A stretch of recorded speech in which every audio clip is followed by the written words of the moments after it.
Many thanks for joining us. I'm Linda Ogutu, a sign language interpreter. There at the bottom end of your screen is Meresha Oweti. Now, embattled Supreme Court Judge Justice Philip Tunoi today appeared before a special committee of the Judicial Service Commission probing bribery allegations against him. The committee also had from Geoffrey Kiplagat, the man who has accused Justice Tunoi of receiving a 200 million shilling bribe from Nairobi Governor Evans Kidero in an election petition for the governorship of Nairobi. Rita Tinina begins our bulletin tonight. A week after bribery allegations against Supreme Court Judge Justice Philip Kipto Tunoi came to the fore, the senior-most judge of the highest court in the land had his chance to give his side of the story before a Judicial Service Commission special committee. Justice Tunoi, his lawyers Fred Ngatia and Firoz Norji arrived at the Supreme Court building shortly before 11 a.m. for a session that would last for close to 3 hours. He was able to make a presentation regarding his case, and we have gathered a lot of information. The day also saw the man who was accused Justice Tunoi of receiving a 200 million shilling bribe, Geoffrey Kiplagat, appear before the Professor Margaret Kobia-led special committee. We did listen to the complainant, Geoffrey Kiplagat, who is also the petitioner, through the affidavit. Justice Tunoi and his accuser, Geoffrey Kiplagat, are not the only ones the JSC Special Committee will hear from. We now want to listen to more people tomorrow who we believe they have vital information that could help us get to the bottom of this case. The committee, which was appointed by Chief Justice Dr. Willie Mutunga on Wednesday last week, says it has already covered some ground. The committee, which I chair, has been reviewing documents that are central to this inquiry and meeting various persons on the same. Justice Philip Tunoi, who is accused of receiving a 200 million shilling bribe from Nairobi Governor Evans Kidero to rule in his favor in a petition for the governorship of Nairobi lodged by Ferdinand Waititu, in an interview with KTN, denied knowing or ever meeting Kidero or his accuser Geoffrey Kiplagat. The committee has until Wednesday to present its report before the JSC. Justice Philip Tunoi is one of Kenya's longest-serving judges. The 72-year-old judge is currently pushing to have more time in the judiciary after he attained the retirement age of 70, stipulated under the new constitution, arguing that he was appointed under the old constitution, which set the age at 74 years. But the retirement case may take a back seat for the judge for now, as he battles the bribery allegations which threaten to taint his 3-decade career on the bench. Rita Tinina, KTN News. So it has been a few painfully uncomfortable days at Kenya's top court, the Supreme Court, following bribery claims against Justice Philip Tunoi. And as Chief Justice Willie Mutunga prepares for his final lap at the helm of the country's judicial hierarchy, there seems to be a few loose ends at the Supreme Court. On our weekly segment Spotlight 2017, KTN News political editor Ben Kitili looks at what analysts are calling a perception crisis at the Supreme Court. A lot is currently happening at Kenya's Supreme Court. The inevitable Chief Justice Willie Mutunga succession battle aside, the future of at least 4 of the 7 Supreme Court judges in the judiciary is far from certain. Yet the country needs to sort that out and have quorum in good time before the 2017 general election. Which way, Supreme Court?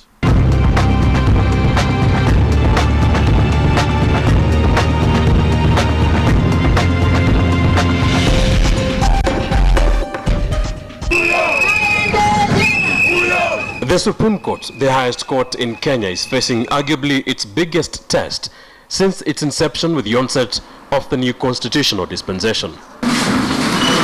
Corruption allegations against one of Kenya's most experienced judges, Justice Philip Tunoi, has opened a can of worms, throwing a spanner in the works in the judiciary, barely 18 months to the 2017 general election. I've never been close to him. I've never spoken to him. The commission will handle this matter with utmost fairness. Chief Justice Dr. Willie Mutunga's efforts to sanitize the judiciary from within have even received more criticism from senior members of the legal fraternity as well as from the political class. Umeshindwa kazi, wewe ujiuzulu, alafu tutoe wale wakora wako katika mahakama. The state of the Supreme Court, which is extremely vital in the country's election cycle, experts say, is far from ideal. The Supreme Court plays a very cardinal role in determination of electoral petitions, because under the Constitution, of course, judicial authority vests with the Kenyan people, but it is the one which determines any challenge to presidential elections.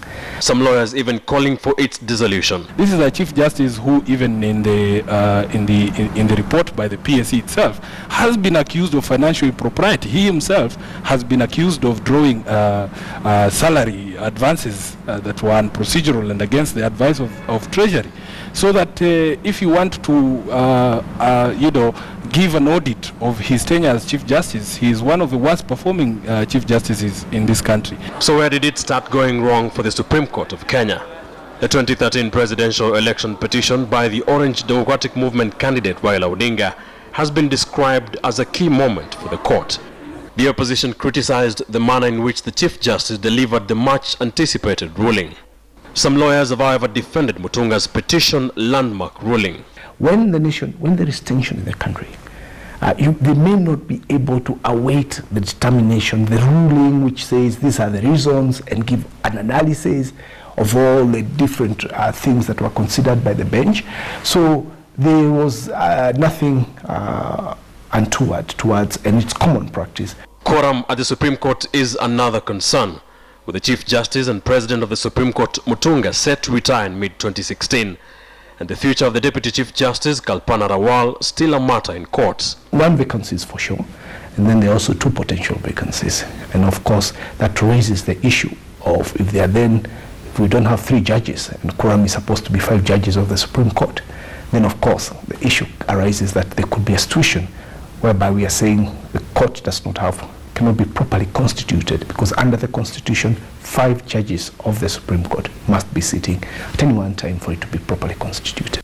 If Mutunga retires and Rawal and Tunoi fall by the wayside, that would leave only Jack Tonojambo, Njoki Ndungu, Mohamed Ibrahim and Dr. Smokin Wanjala as the only members of the Supreme Court, consequently leading to a constitutional crisis. To avert that, analysts say the Mutunga succession battle has to be concluded quickly, a matter that has threatened to tear the legal fraternity right down the middle. The key issue has been the president's role in the process of appointing the top judge. Many lawyers have insisted that the president's role should be simply ceremonial in appointing the Chief Justice, and that the mandate rests squarely on the Judicial Service Commission. Others have continued to question the JSC's mandate, character and discretion in the process. One of the questions which actually we should be asking ourselves is, are there maybe too many lawyers in it, and etc. But those are questions for later. So they are then given the discretion, and that's where the question is coming in terms of what about when we say judicial authority is vested in the people. Now, so these people are given the discretion, and it's up to them to sit down and look at all the applicants. The goings-on of the Supreme Court have left Kenyans disillusioned at a critical time. Citizen can contemplate alleging that a judge of this court, perhaps the senior-most judge of this court, if you look at the sheer length of period the individuals have served the judiciary, has received a bribe, is to mean that this court would have reduced itself perceptively into playing in the lowest league ever in the history of in the judicial history. I don't even think so. Either way, the Supreme Court has to retire and soul search. Are the graft allegations true? If so, should the whole court be disbanded, as some top lawyers are advising? So we adjourn. Or is it all politics of the succession battle at the judiciary, and how soon should that be resolved? Even as the Judicial Service Commission's special committee continues its probe into graft allegations against Justice Philip Tunoi, and as the Law Society of Kenya haggles with the executive over the process of appointing the next Chief Justice, analysts agree that the highest court in the land is facing a huge perception crisis and a race against time to put its house in order. Ben Kitili, KTN News.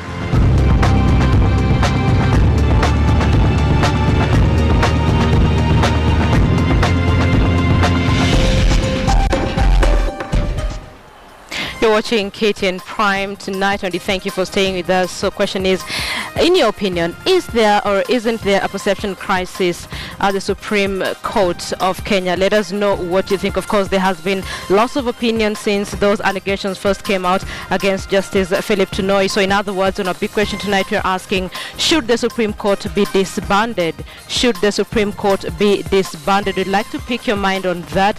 You can tweet us at KTN Kenya, at KTN News. You can also send a short message to the number 22155. That number is absolutely free for you. We'd love to know what you think. Kindly begin with a yes or a no so that I'll be able to sample your opinion and know which side you belong. You're watching KTN Prime.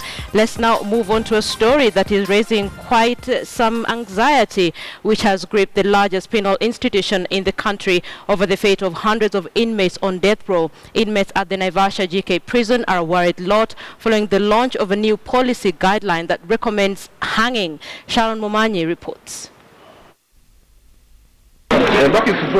For close to 7 years, the Naivasha GK prison has been home to 50-year-old Jackson Wafula. During this time, Wafula, who is on the death row, has learned the skills of artistry and has been drawing images of popular figures, including those of leading politicians in the country. Picha kubwa kubwa sana za 7 by 7 feet. Kubwa kama hii ukuta yote hivi. Picha mingi tu nimechora na zingine bado naendelea kuchora. He says that most inmates appreciate that these activities have given those serving long-term sentences a chance to reform. But news of the new guidelines on the sentencing of criminals, guidelines that have proposed a mandatory death sentence to capital offenders, has dealt a blow to several death row inmates at this prison. Jambo hilo liliweza kunihuzunisha sana, sababu sikutarajia hasa kama nchi yetu mahali tumefika tunaweza rudi kwa yale mambo.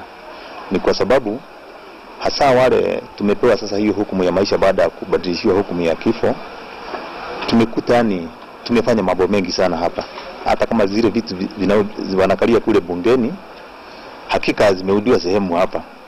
Hivyo hiyo ni jambo moja kuonyesha kwamba ukipewa chance unaweza badilika. Hapa wako na masomo mingi, wengine waliingia mambo ya bibirika, wamekuwa ni mafasta, na pia hiyo mambo imewafanya wengi wakaingia katika kusoma.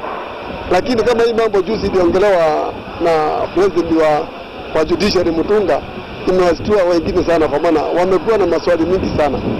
The guidelines further direct that the court should recommend to the president to have a fixed time for review of capital offense cases, after which offenders should face the death penalty.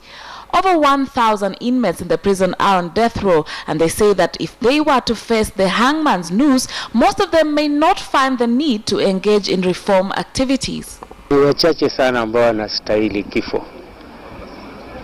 Naona wengi wao ni wale ambao wamesingiziwa, wengine ni kutokuwa na nguvu ya mapato, kuwa na mtetezi kotini, hana uwezo, wengine hawajasoma na inabidi tu kesi wego tu kwa mbao tu. Haya, umeshtakiwa. Jambo kama hiyo Mutunga aliongea ya kufungwa kodem ama kunyoga mtu, hiyo haisaidii hata kidogo. Hao wenyewe wako serikalini ama president wetu na viongozi wale wako serikalini. Naonaga mambo mengine ni sababu hawajawahi fika jela. The new policy was prepared by a team of judges at the Judicial Training Institute and launched by Chief Justice Willy Mutunga on Monday last week. Ni ombi letu hata wale tuko hapa ndani ya kwamba kama wanaweza kukaa chini tena wakatafakari jambo lile. The guidelines favor disabled, elderly and terminally ill convicts who will now receive special treatment while in custody or have their jail terms reduced. Sharon Momanyi, KTN News.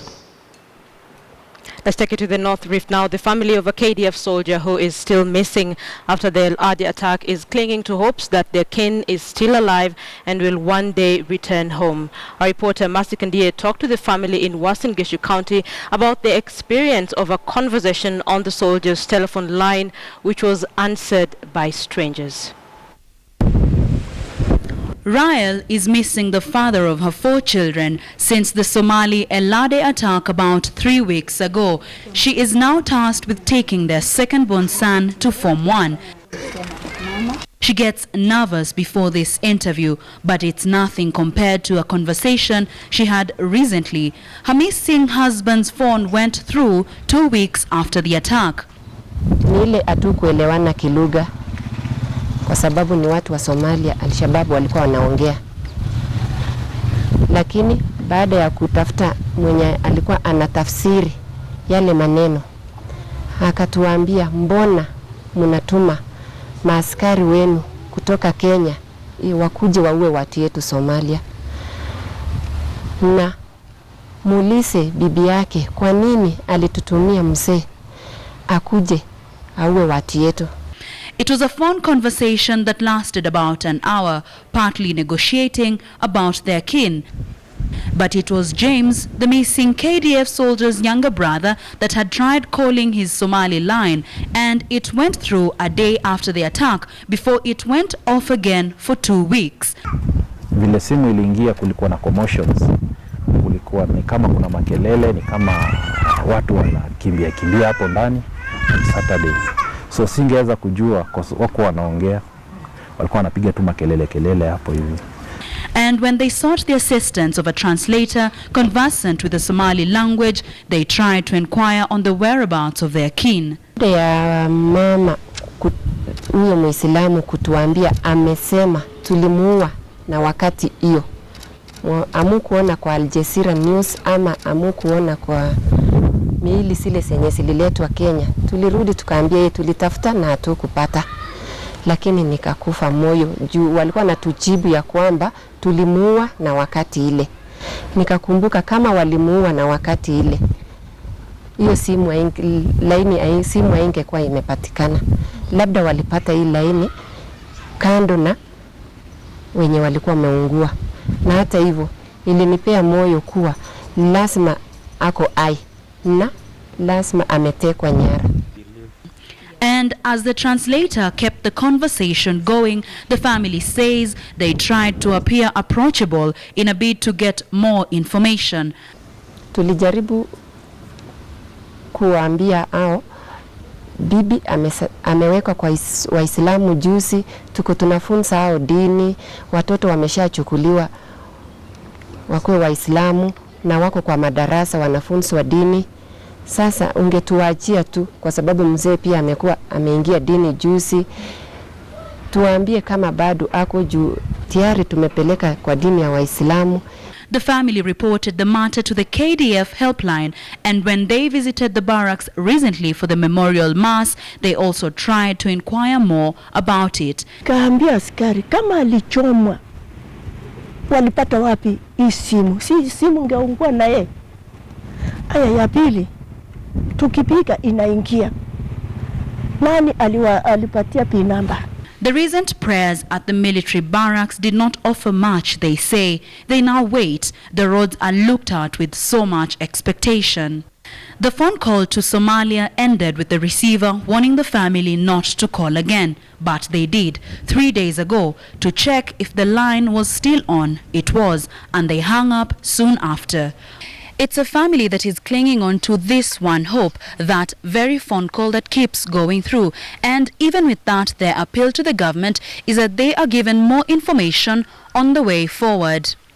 Masi Kandie, KTN News, Mailine, Uasin Gishu County. Hope, the one thing that many families are holding on to. You're watching KTN Prime. Thank you for staying with us. Let's remind you of a big question tonight. There has been lots of opinion on where the Supreme Court stands, of course, with the bribery allegations against Justice Philip Tunoy. So tonight, on our big question tonight, we're asking, should the Supreme Court be disbanded? What do you think? Different leaders have come up with different ways of solving that issue. Let's see how it will pan out. Of course, that committee that was that came out of the Judicial Service Commission gives its verdict on Wednesday. We see how that goes. Of course, we're keeping an eye on that for you. We're taking a short break right now on KTN Prime. We'll be back.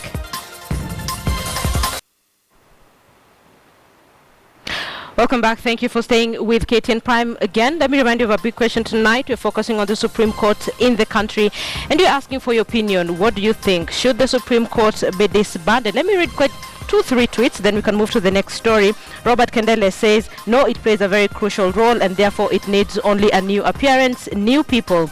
Tuma_Dan says, it's here to stay and it's constitutional unless we go for a referendum. And finally, Gitonga Loronyokyoe says, no, not only the Supreme Court but all judiciary in Kenya because we don't trust them. Keep tweeting us at KTN News, at KTN Kenya. Remember, you can send a short message to the number 22155.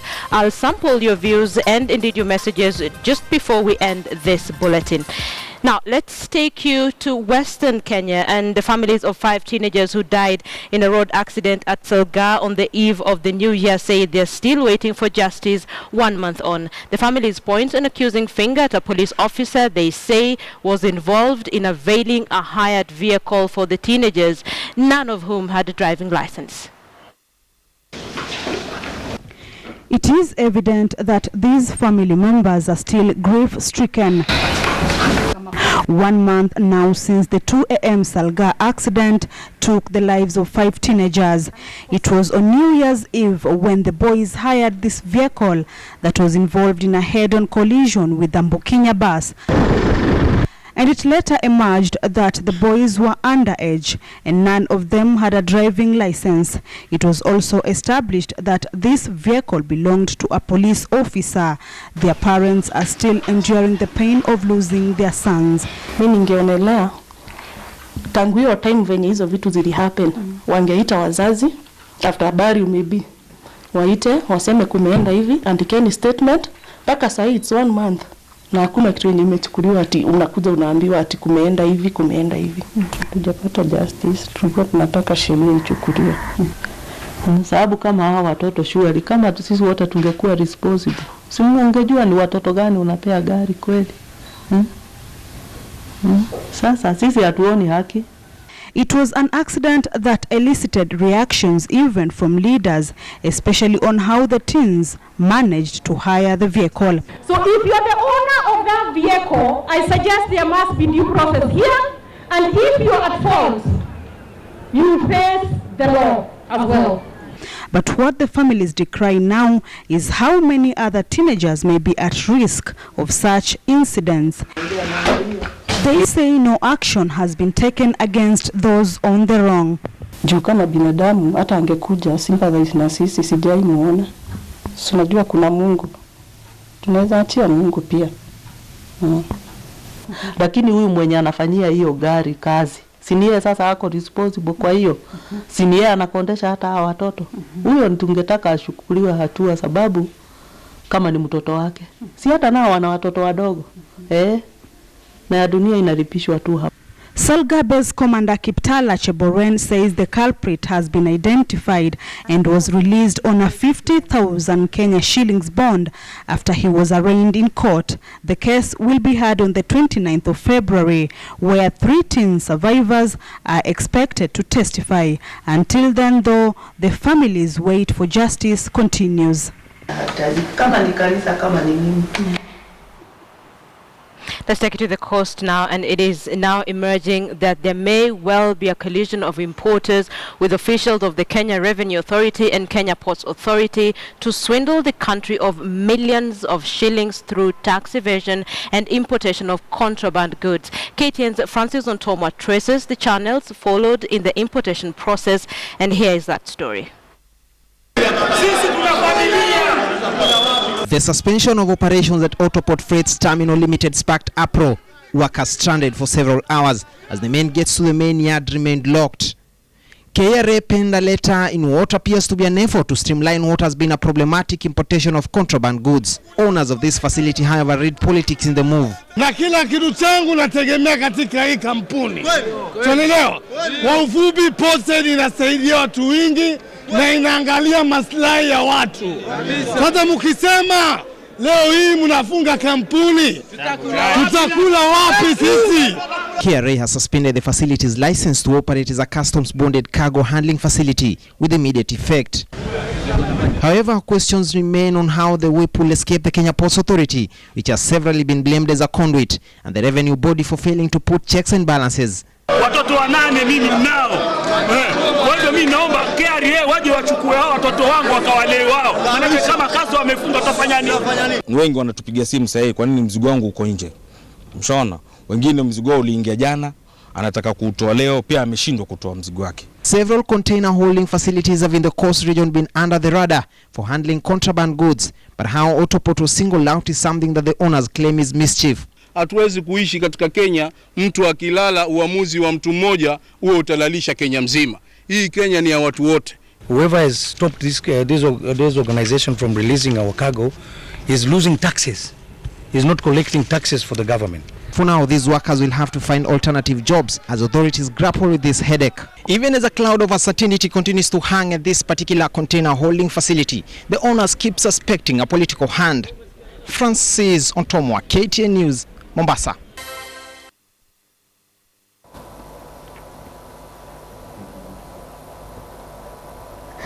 Good evening and thank you for keeping it KTN. Time now for us to take a look at business. My name is Joy Doreen Bira. The National Treasury is preparing for a 2.1 trillion shilling budget in the 2016-2017 financial year. The Treasury is implementing budget cuts and priority spending measures that saw the upcoming budget reduce from the 2015-2016 budget that had initially been set at 2.2 trillion shillings. Failure to meet revenue targets and slow economic growth saw the budget revised down to 1.96 trillion shillings, which saw the budget deficit drop to 522.3 billion shillings. In the next fiscal year, the National Treasury is projecting revenue collection at 1.5 trillion shillings despite facing collection challenges. This leaves a projected deficit of 560 billion shillings, with the Treasury eyeing international markets to raise funds. According to borrowing estimates, Treasury plans to source 310 billion shillings from external markets. The government is toying with either raising funds through a sukuk or samurai bond, similar to its $2 billion raised through the Eurobond in 2014. Kenya's seemingly insatiable appetite for loans has been blamed on increased expenditure against a relatively slower growth in revenues, and this has put pressure on the government to increase borrowings. It is a borrowing spree that has seen debt rise by an average of 40 billion shillings every month. And now to a newly released report. Mombasa Road and Thika Road are the least attractive areas for office space, according to a newly released real estate report by Cyton Investments. The report, released earlier today, also projects that by the year 2017, there will be an undersupply of 2.5 million square feet of office space. Kenya's real estate industry contributes 9% of the country's gross domestic product. Investment in Kenya's real estate market today is largely driven by a growing housing deficit, rise of middle class, improvement in infrastructure and demographic trends that factor in population increase and urbanization of Nairobi city. Capital markets have is one of the key significant place where you can get capital. So with rates and people understanding rates, then we will see a lot of capital going towards real estate. The latest real estate report by Cyton, specifically looking at Nairobi's commercial space, expects an undersupply of 2.5 million square feet of office space by 2017, but also reports a marginal decline in occupancy from 91 to 89%. Upper Hill and Gigiri have the most attractive commercial space of Grade A classification. Gigiri, that falls in the rising market category, has an average rent of 140 shillings per square foot and rental yields at 12%, outperforming Upper Hill, whose rental yields stand at 11%. Mombasa Road, that falls in the Grade B classification, is undersaturated and least attractive with rental yields of 8.3%. There's still quite a challenge in supply of Grade A office, with the market having the overall market having under 5% of pure Grade A office, and from our sample, I think Grade A office was about just 30%. While Cyton Real Estate Report projects an undersupply of commercial office space by 2017, a property index by Haas Consult noted increased scarcity of land, prompting real estate investors to construct high-density properties that could in turn lead to oversupply of rental space. That said, there is a growing trend of residential apartments and properties turned offices in the capital Nairobi. Real estate investment trusts like the Stanlib Income Rate have not been subscribed to with optimism for fear of losing their property. Sales uptake, however, have fallen by 75% since 2011 compared to occupancy at 89%, an indicator that investors prefer renting as opposed to buying property. Joy Doreen Bira, KTN News. Kenya is known as the source of some of the best-selling rose flowers across the world. But do you know how flower farms arrive at what flower variety is the best for what market? Well, on this week's episode of The Next Frontier, Philip Keitany takes us through the process of rose breeding and selection.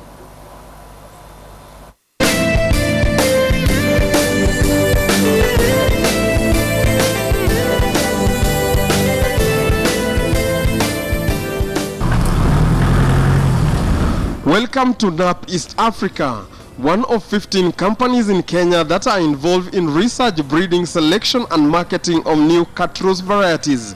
Here I meet Ethan Gadhioro, a senior flower breeder at the farm, who takes me through the delicate process of breeding a new rose flower variety. Breeding itself is a process which starts with the selection of the parents that has got the superior qualities.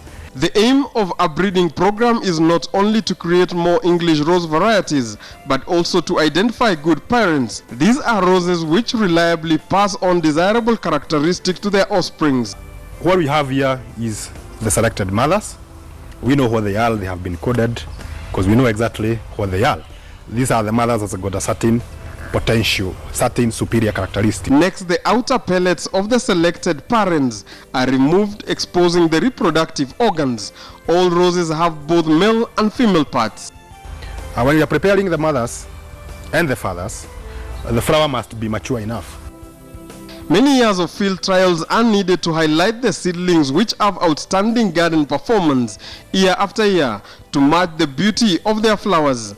You remove the male part of the flower which has got the pollen. Like that, having removed that, you are sure that the female is not mature, so it has not been fertilized. Successful crosses will form ripe, pulp and orange or red hips. The hips are harvested and labeled. Each pressure seed is carefully removed. After a period of cold, the seeds are planted. The breeding and selection process of a rose takes a minimum of 5 years from pollination to the market. The seedlings are budded onto a high quality rootstock and will be assessed over the following season. The ones which show the most promise are multiplied by further budding each year. This means that each potential new variety can be assessed in large quantities. We multiply artificially from 1 plant to 7 plants, which is the next level. If it is not good, it's discarded at that stage. The diversity of roses used in the English rose breeding pool help to create great varieties in their offsprings. A large collection of old roses, species roses and modern roses are used together with the best parents plants from the English roses. With Valentine's Day around the corner, if you will be lucky to get a bunch of roses like this one, you should appreciate them because the process of getting them to where it is quite demanding. Philip Keitany for The Next Frontier.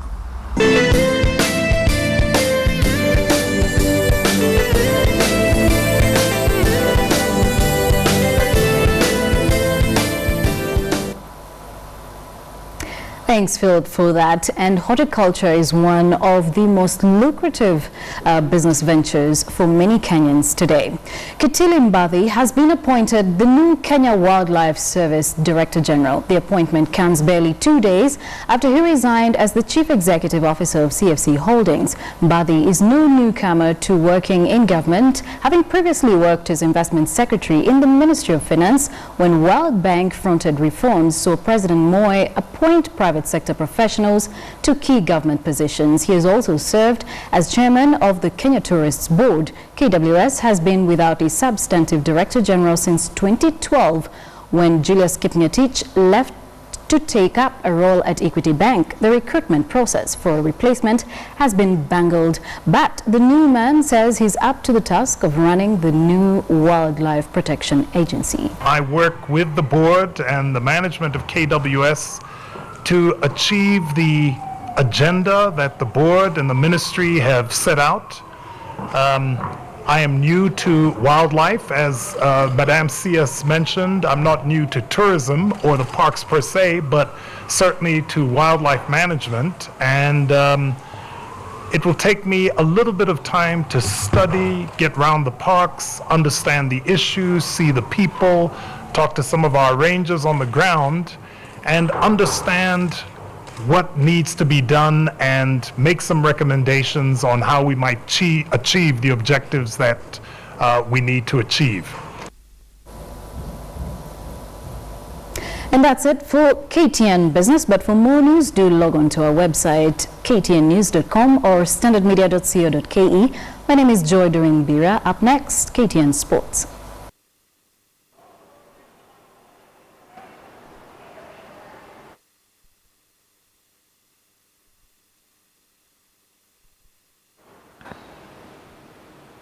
Thank you for staying with KTN Prime. Let's focus on sports now. SportPesa Premier League promoted side Posta Rangers is promising to give established sides a run for their money in the 2016 season. Rangers, who have acquired 10 new players, are targeting a top 5 finish in the league. Robinson Okenye paid them a visit and filed the following report. Posta Rangers were relegated from the Kenya Premier League in 2012 after finishing bottom of the log with the lowest points that season. The following season saw Rangers aim at getting back into the league, but their hearts were broken in the final minutes of the match that could have promoted them as they lost to Shiro. In 2015, the Mailmen began working on a route that could see them back in the league, and a second place finish promoted them in the league in 2016. With the new season only weeks away, Rangers are promising to have their guns firing from the first match.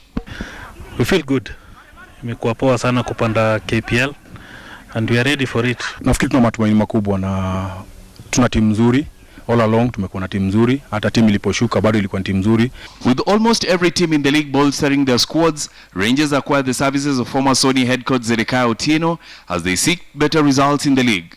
The Mailmen have set themselves a top 5 finish in the league. Kenyan Premier League to compete, we are not participating. So, as you can see the team, we are ready. Na target yetu is to finish among the 5 best teams. But at the end of the day, players ndio wana make inakuwa juu zaidi. So wao wakiwa na confidence na sisi tukiwa pale kuweza kuwa guide through inakuwa ni rahisi. Rangers acquired the services of 10 new players including Timothy Otieno from Gor Mahia, Joaquin Satuda and Joma Abdallah from Tusker. The new boys seem to be fitting well with the older players. They have already joined the team as we are speaking. Na wataleta impact kwa team. Because ukiangalia players wenye wamekuja tumesign, at least in each and every position we have 2 players and quality players. Pamoja kwa pre-season tumetrain pamoja huko Loitoktok, na kwa sasa hivi naona timu imeshikana kidogo. Tukiendelea hivyo naona tukiperform nini hii Premier League. Posta Rangers will begin the 2016 Premier League campaign against Muhoroni Youth.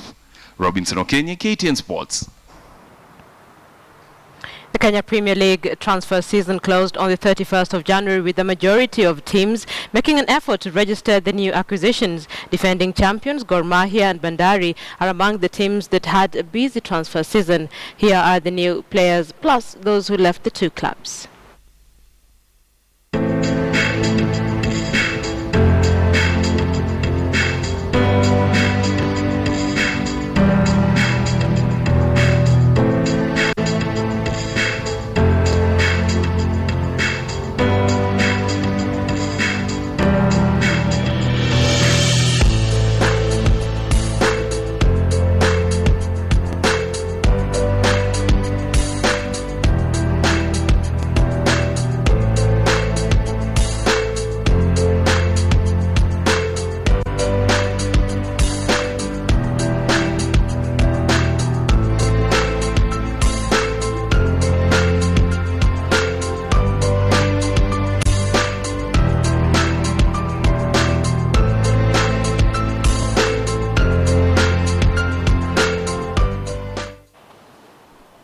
The Taekwondo Federation will be sending 4 players to Morocco for the Rio de Janeiro 2016 Olympic qualifiers. The 4 players were unveiled on Monday. According to the Federation, lack of funds has made it virtually impossible to increase the number, but they're optimistic of clinching a qualification berth. The players will jet out for Morocco on Wednesday. The 2016 Olympics will be held in August, and nations are sweating it out for qualifications for now.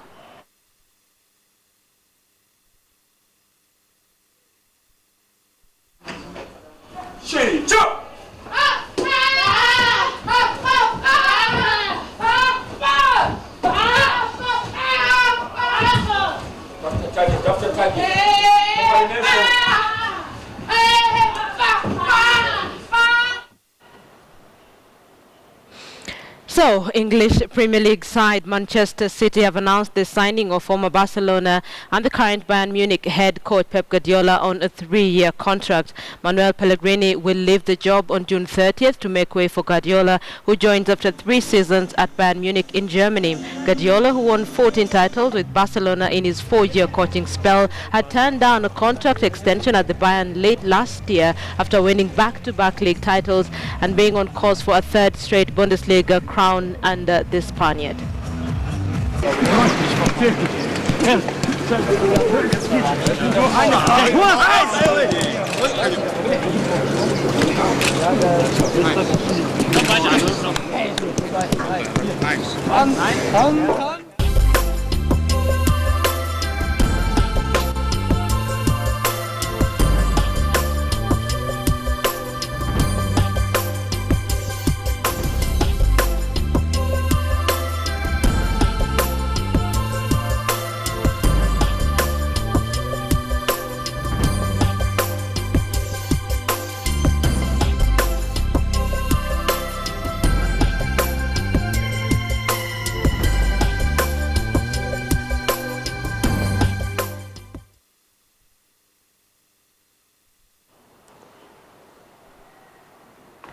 So lots of questions are being asked about the integrity of the Supreme Court of Kenya, of course, after the bribery allegations that came out on Justice Philip Tunoi. And tonight on a big question we're asking, should the Supreme Court be disbanded? What do you think? Isn't there a problem? Let me see if I can sample some of your views, because Stephen says, it is a serious constitutional crisis, but one must resolve it with requisite care. Kennedy Otieno says, Supreme Court is a constitutionally formed body. Only remove and or replace the bad elements or individuals. Maurice Oduor says, don't disband the Supreme Court, just bring in new judges. Honest Mutua says, let's give the Supreme Court time to work. They have been doing a nice job since its formation. Frederick Okango says, procured justice is not justice. Let the Supreme Court be disbanded and reconstituted afresh. Juma Shibu says, it's the occupier of the institution who have committed the wrong. Why punish the institution? Freddie Kamakei says, nope, uproot and prosecute corrupt judges. If disbanded, the country will be in a constitutional crisis. One of the arguments that have been floated around. Robert Kandele says, no, it plays a very crucial role and therefore it needs only a new appearance, new people.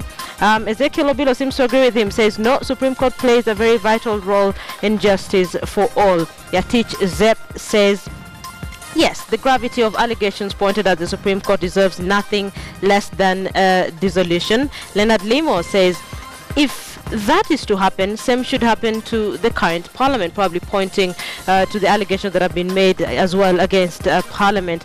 Frank Rizkid says, no, they should not disband it. After all, it's close to election time. Svets says, no, you don't burn your house because of rodent invasion. You find ways to kill and curb the invasion. My Nomboy says, investigate the individuals mentioned, not disbanding the entire institution. Just some of your feedback on our big question tonight on whether or not you think the Supreme Court should be disbanded after the allegations that have come out, bribery allegations against Justice Philip Tunoi. Let's see how this pans out more so on Wednesday when that committee, JSC committee, gives its verdict. Thank you so much for watching KTN Prime. Have a good night on behalf of Marisha Owiti and myself. Good night.